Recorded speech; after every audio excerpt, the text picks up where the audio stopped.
Perfect days. In a world filled with fear, scarcity, and perfectionism, perfect days are far from perfect. Welcome to the Perfect Day Podcast. I'm Koki Barini, your perfect day wealth engineer. The goal of the show is to connect and inspire those that seek true wealth by getting your perfect day house in order. The door to more perfect days in your life opens when you demystify money and learn what it looks like to grow, protect, and create true wealth in your life, one perfect day at a time. Take a perfect day walk with me as I bring you real-life successes, struggles, strategies from the extraordinary people I encounter on my own perfect day journey. Welcome to Perfect Day Podcast. I am excited to have one of our local in the hood, downtown Charleston, just a business shop owner right near us from the neighborhood. We've got Liz Martin here today, who I want to say one of your many things that you do, but there is a long list. Cannonborough Collective is the shop on the corner, which is awesome. So they're right across the street from me. We've had many conversations about perfect day activities and how we should all really get out of our own way every now and again and get out of the office and maybe go explore all those little things that are right around us that we take so for granted. I need to give another little bit of an intro to Liz to say this, all my color today was inspired by you. It was inspired by you because among many things, Liz is a master Instagrammer and blogger and brand ambassador for many things, but it seems to me that everything you do involves color. I think you're right. Yes. So, except I'm wearing the least colorful thing today. It's interesting to me. Sometimes you need a break, I guess. Yeah, but you've got the pink pop. Always have the pink lipstick or the red lipstick. I see the pink pop. Yeah. It makes me want to also go and do just like a quick Charleston also blurb about color. I don't know if you took part in TEDx last week. I didn't. Here in Charleston. I missed it.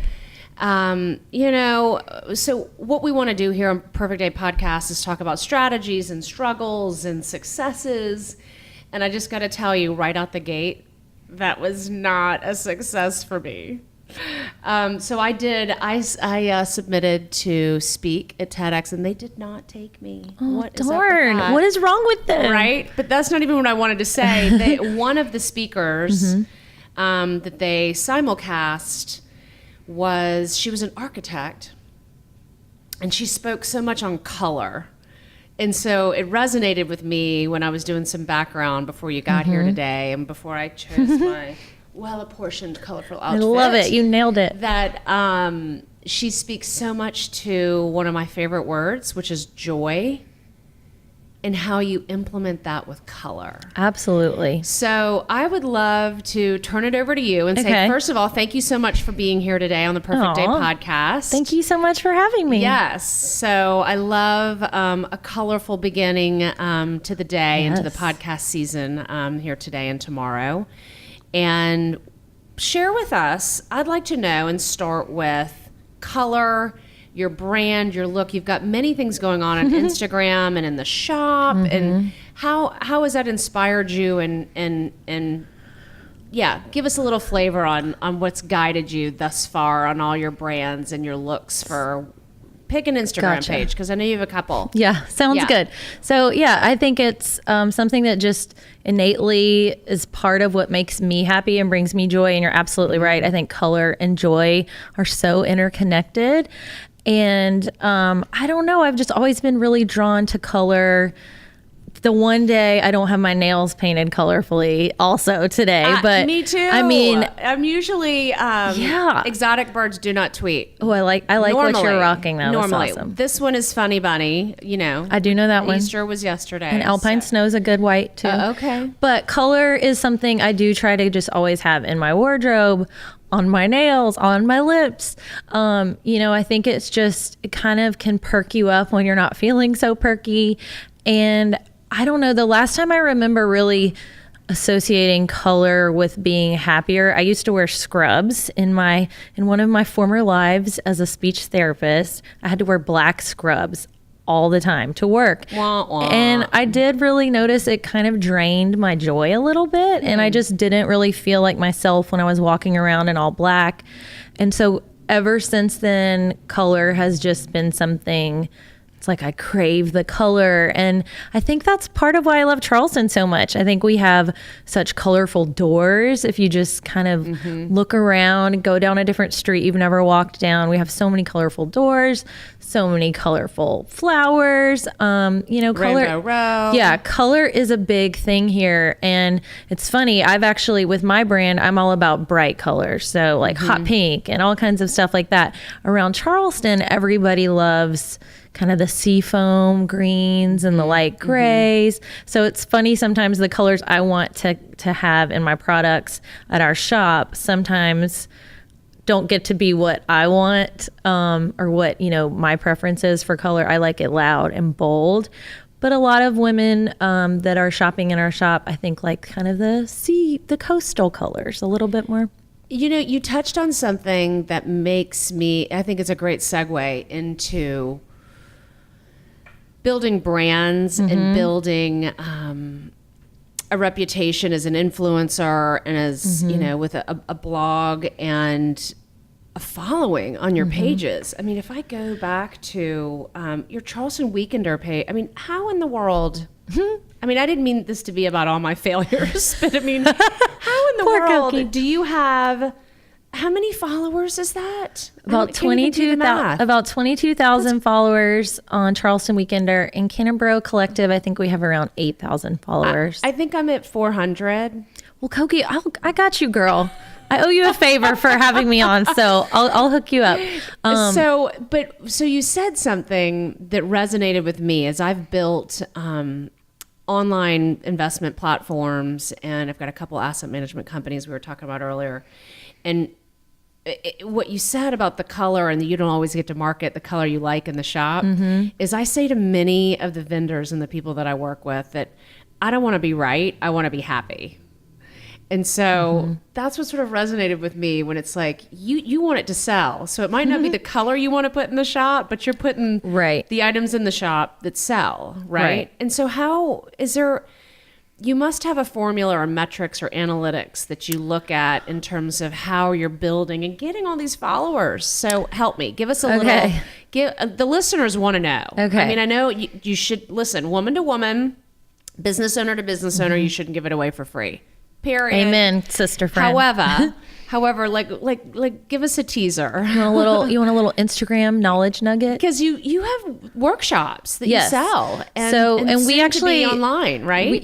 And we have so Mimi is my co-founder of Cannonborough Collective. We often will have our own workshops that we each host in our shop. So about once a quarter, I'll do a group Instagram class. It's a great chance for networking and meeting other people who are small business owners, sometimes other bloggers. And I do like to share every single tidbit that I know about Instagram, even though it's always changing and it can be a love-hate relationship that we all have with it.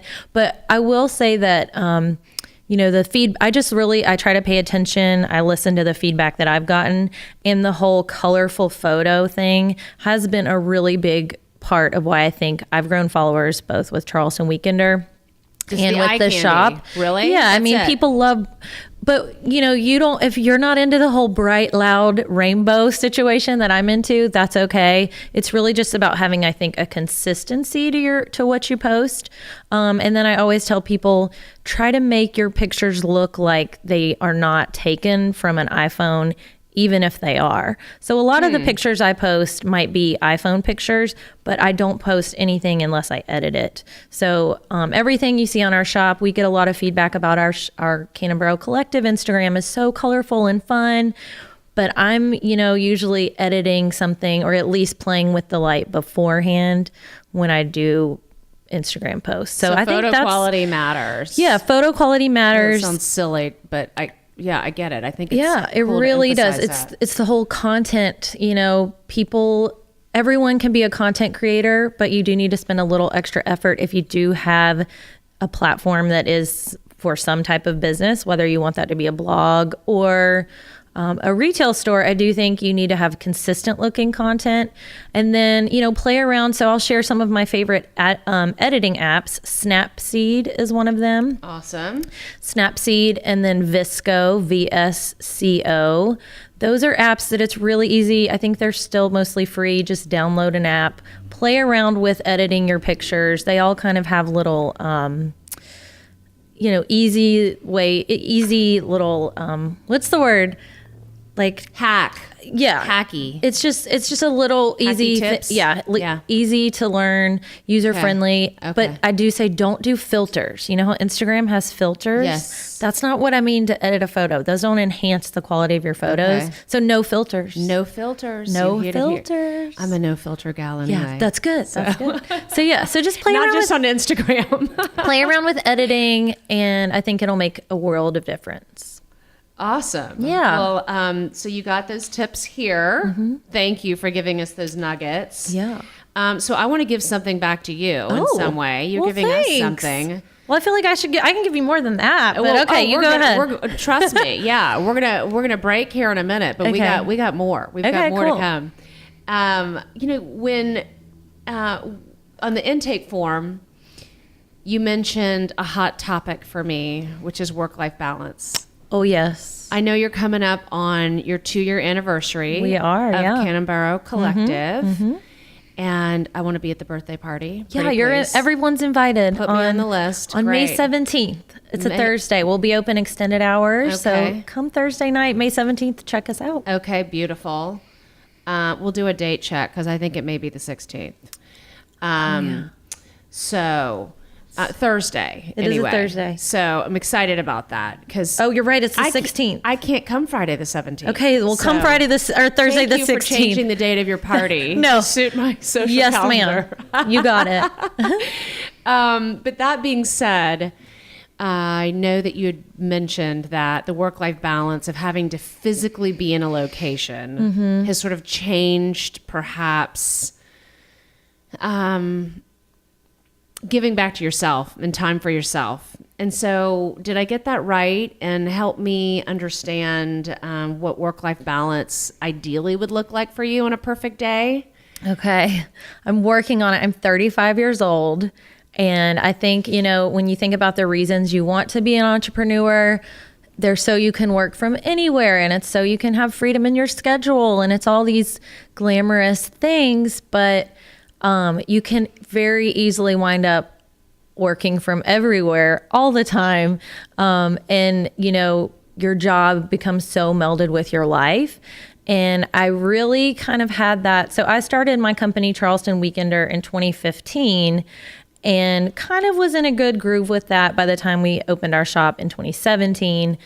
But the year that we opened our shop, it kind of was all downhill for me with the work-life balance piece, because I just suddenly needed to do things for the shop and my business, Charleston Weekender. So I was just at the computer twice as much. I wasn't exercising as much. I really wasn't having as much fun. Fun is what went by the wayside, and that's how your work-life balance sort of was like not in check, if you will, for you. And another goal of being an entrepreneur is for your job to be fun, right? You want to enjoy what you do. And I do actually enjoy what I do, but it's still important for me to shut that off and go take pretty pictures of Charleston for me, because that's something I enjoy to do, and not let it be something I'm doing because I need a good Instagram story that day. Right. So I think when fun and your job are intertwined, you really have to sort them out. So now I've actually been having fun once a week. I kind of make myself have fun once a week. I've been doing it all of 2019 so far, whether it's scheduling dinner with a girlfriend or taking a new workout class that's fun. And what was that? Game night. Give me an idea. Ooh, Workout class. The Works is this. It's a cool yoga studio by Sarah. At the end? Sarah. Yep. Yeah. Or I think it's just WORKS, but it's Okay. Sarah Frick. She's a local who used to own Charleston Power Yoga, and now she's opened the Works. And so it's just a fun, upbeat, good music, good people kind of place. So, and there's so many outdoor things. I went to yoga at Charleston Harbor Resort and Marina last week on the beach. Awesome. How fun is that? Awesome. Yeah. So it's kind of just making sure I'm exercising, having fun, eating well, getting off of my computer as much as I can now. Amen. Amen to that. One of the goals or things you listed was that you'd like to, for 2019, tell me if I get this right. Oh, we've got to go to break. Maybe we'll talk about this while we're at break, and we'll come back, because I would let's talk about how you can be less busy, more fun, and more profitable in 2019. Let's do it. All right. So Liz Martin. Liz, thank you so much for being here. We're going to break real quickly, and we're going to come back and talk about fun, profitability, and being less busy. Having your best year ever involves big vision. Big vision requires different activities. And different activities to be successful requires a framework. 411 is the framework for your success for 2019 to be your best year ever. I'm committed for 2019 to be my best year ever. So I wish you'd join me in creating your own customized 411 framework to create your best year yet. You can get information on your own 411 framework, which, by the way, the tools are free. Download Perfect Day, the book, today. Welcome back to the Perfect Day podcast. We have Liz Martin here from the Charleston Weekender and Cannonborough Collective. On break, we were talking fun, profitability, being less busy, and it turned into chapter 9. Right. Which is making the most of your time, because email. So it's time and emails. Yes. And we were talking about more strategies that maybe as entrepreneurs we could bring to the listeners. So Liz, share with us, because the bane of my existence is email. Yes. And I have to share that I am uber close to over swinging on an email initiative. And I caution my listeners and my clients from the big overswing. Usually it's the micro shifts in habits and in things that bring us down in terms of productivity and making us as busy, like email.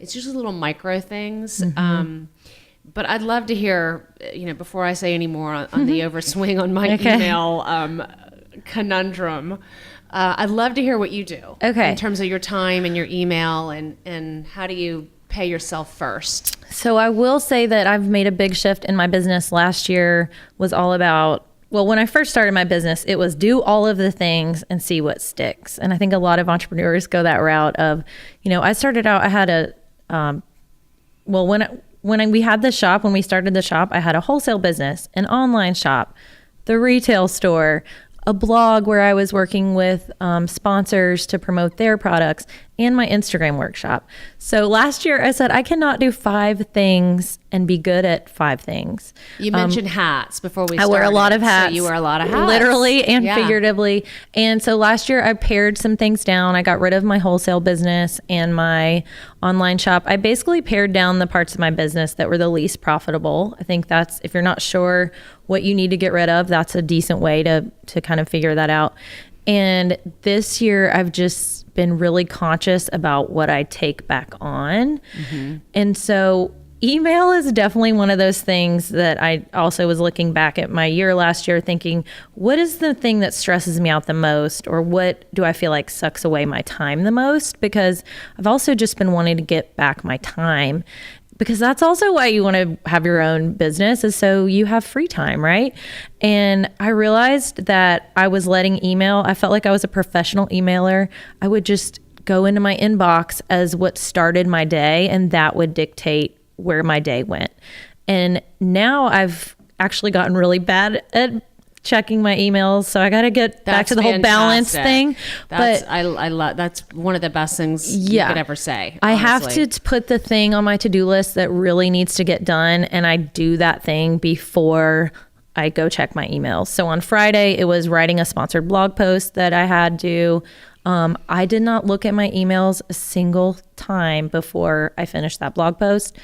And it took me so much less time to get that thing accomplished because I wasn't distracting myself. Email or Instagram, even, those things can become such a distraction and make you feel like you're not in control. So I think just making a to-do list and actually checking your email on there. Sometimes I'll also set a time limit and I'll say, I'm going to check my email for 1 hour, or I'm going to check my email at 2:00. That has dramatically helped me. I love that. Yeah. Segmenting your time and taking care of yourself first. It's very 411-esque. So I have a little, tip and trick that I offer to the world at large, really, about doing the 4 things that are going to make it a perfect day for you before 11 a.m. But I love putting that layer on top of, you're not allowed to check your email until you do your 4 things, or fill in the blank, whatever that may be. You're not allowed to look at social media until you've done your 4 things. Because then you're being reactive if you're listening to your email first, or if you're going to your Instagram messages first. You're not being proactive and being in charge of your day. So yeah, I want to. Do you know about Blinkist? Do you know what Blinkist is? I don't. So this is my new obsession, because, back into time and being less busy and all the many books and podcasts out there that you want to listen to and enjoy. Blinkist is, I would liken it to Cliff Notes. Okay. Of all the things that you want to read and learn about. And one of the Blinkists I listened to recently was what the most successful people do before breakfast. And it was very 411-esque, and I loved it. And it just, so anyway, that's just a little blurb of like time. You get 6 chapters and it might happen in 30 minutes, and you can do it audio while you're running or doing whatever. So it just gives you little snippets of like, do I really even want to dig in deeper and read the book in That's full? Neat. So yeah, the little blurb, and shout out to Blinkist. They have no sponsorship here. Yeah. It's just been my new time hack for myself to I'll stay have to less check busy. it out. Yeah. Yeah. So talk to me about, I love how you mentioned about looking at the profitability and perhaps carving off segments of the business that were not as profitable. Right. What is your most profitable segment of your very multifaceted? And tell the listeners, tell the listeners all your hats and all the facets, all my hats of all things Liz Martin. So like I said, I pared it down last year. So basically right now it is the shop that we have, Cannonborough Collective. I'd sell my own product line there. And then we're a collective of different vendors. So we take a percentage of their sales every month, and they pay us a space rental. And that rental model in retail is hot. It is. I cheated a little. I learned from our friends at Skinny Dip. They kind of got me onto that whole idea, but that way we didn't have to pay for products to fill our shop. I mean, it saved us so much money, and we knew our rent was covered every month. So as a new business owner with a retail store, it felt like a very safe way to go about it. But anyway, I also sell my own products in the shop. And then my biggest part of Charleston Weekender right now is working with sponsors. So I have a combination. I have a Low Country Live segment. So I have a monthly segment on a local TV station called Weekender Wednesday. And I basically, I will promote different brands, and I'll do a combination of a blog post or Instagram post and a highlight feature on my segment. And so that was kind of the main thing that was really my bread and butter last year. And so this year I thought, okay, I just need to streamline this, and I need to duplicate it and replicate it. And I just need to keep doing what's working and not, it's like, you don't want to be spinning your wheels. It takes away too much from moving forward. So the thing I realized I needed to do, like I said, get out of my emails. Part of that was hiring an assistant.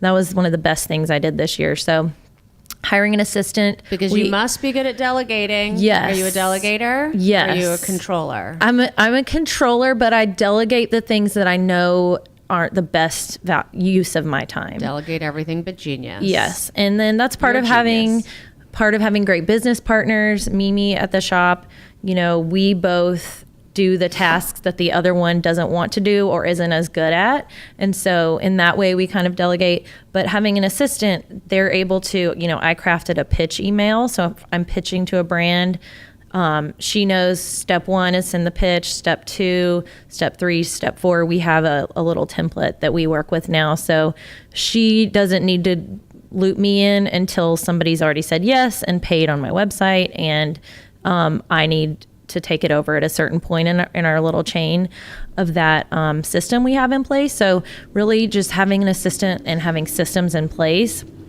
has been so huge for Charleston Weekender, and for profitability's sake. It's just basically me taking away the minutia tasks off of my own plate that aren't what I need to be doing. I'm sure you've heard this term, you should do the CEO level things, right? If you're the CEO of your company, and for me, I'm the only one in my company, Charleston Weekender, and for the shop, it's just me and myself. I don't need to be spending time doing certain things. There are things that I should be doing that I'm the only one that is good at that thing. Right. So it's figuring out those things. So it's just, delegating and doing what you're good at and what only you can do. I think that's really helped me be more profitable this year for sure. That's awesome. One thing that I would like to share too on time and going back into your theme of fun is that as entrepreneurs, we can't just stay always into a space of doing everything we love. I mean, there are things that we don't love to do. True. That we have to course. do. And one of my little hacks, which is not any rocket science to anybody, but my time system is I have an admin day set aside. And it's really transformed in that I will shove all the things that I don't want to do into that particular day. And it's transformed it, because even though that the things that I really don't used to not derive energy from, when I shove them all into one day and it's all gets handled, at the end of that day, I totally feel energized. Like, sweet. I just got all the shit I don't want to do done. And it just feels like a weight is off your shoulders. Absolutely. So, if you're able to segment time activities like that in days within all the many hats that you wear. Yeah, if that's you can, a great idea. Sort of shove some of those things into one particular day with your assistant. Yeah, and that's basically what I've been doing, especially also just I have certain days that I'm actually at the store. Mimi and I are the owners, but we're also there running the store. And I've just mentally given myself permission to not try to do things for my blog or other things outside of shop things. On my days that I'm at the shop, I'm only doing shop duties, and that helps a lot with that. I just know Tuesdays and Thursdays, I'm not going to be able to get anything done, for other parts of my business. So, which sounds very much like being present. Yes, it is. So good for you. Yeah. We talked about joy and happiness, and I have attention deficit. I mean, like I just am. I'm her. I'm squirrel, and so I'm, in a constant struggle to not, jump and want to go from here, there to there, or think forward and like I'm here, but I want to be somewhere else. And so, being present is it's a mindset, and it's a practice. It is a practice. It is a spiritual practice, and it's hard to get there, but as we talk about happiness and joy and perfect days, I know they're all rooted in being present. Absolutely. So at break, we also talked about, a book that I would share. One of my favorite books, top of my list, is Eckhart Tolle, Power of Now. So I don't know if you've... I need to add that to my list. It's a deep, hard one. I think, I think I had to reread pages of that book 4 and 5 times. But Power of Now is super powerful. Awesome. Super powerful. I'd love to close with a perfect day that you had down in Palm Springs with someone that we share a love for. Oh, Tell us about that perfect day.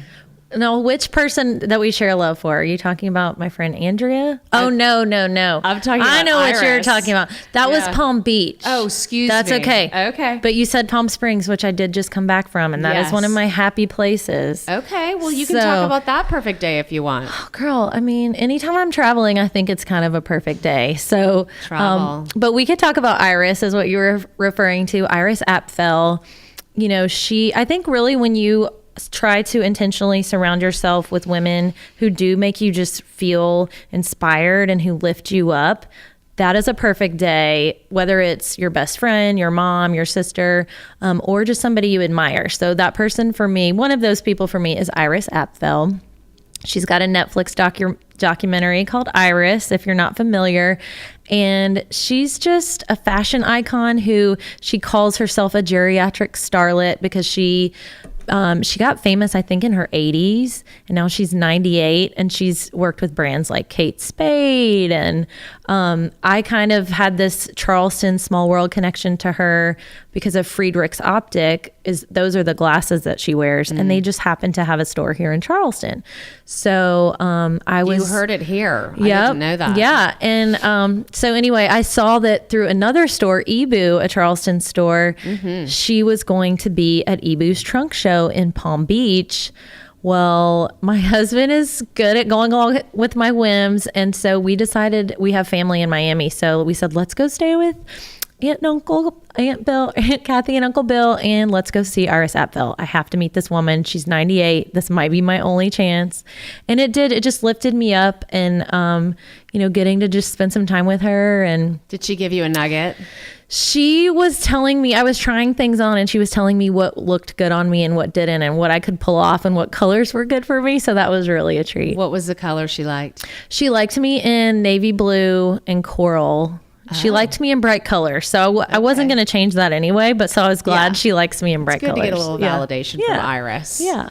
Well, Liz, thank you so much. We'll end on navy and coral because I love those together. Yeah. And I thank you so much for sharing. Thank you so much. You're multifaceted entrepreneur who it just seems like is doing great things, and you're perfectly on track for more and more perfect days. Thanks. So I'm trying. I look forward to sharing some of your more of your Instagram workshops and tips, and hopefully I can take some to heart too. And sounds good. Move the needle on my 400 followers to maybe I got you, maybe girl. 600. I got Who you. knows? Who knows? We'll That grow would be you. a perfect day. This is a piece of cake. I've got you. That's awesome. So Liz Martin with Cannonborough Collective. Show up to the birthday party. It's Thursday. The 16th. Thursday, March the 16th. May the 16th. May the 16th. Oh my goodness. What is happening? We need help with our calendars, We've just been having too much time. I know. Yeah, too much fun. And you were on the corner of St. Philip and Cannon Streets, downtown Charleston, right here in Cannonborough, in my hood. Liz Martin, thank you so much. Thank you so much. And sending you many more perfect days. Thanks. Thanks for joining us.